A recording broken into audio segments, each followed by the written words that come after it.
Hey, church, here we are still in Advent and Advent season, Christmas season. Man, what a great time of year. Today, this week, we're going to learn about God's promised love, and we're going to do it in Luke chapter 1, verse 26, as we're just kind of progressing through Luke. We saw the announcement of John the Baptist's birth last week for Mary and Zechariah and the hope they had there.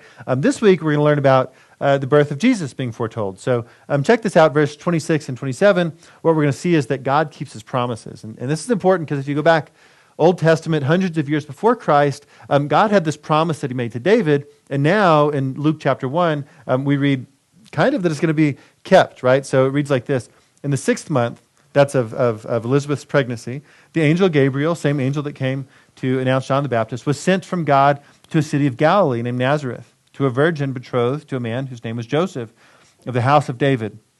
And the virgin's name was Mary.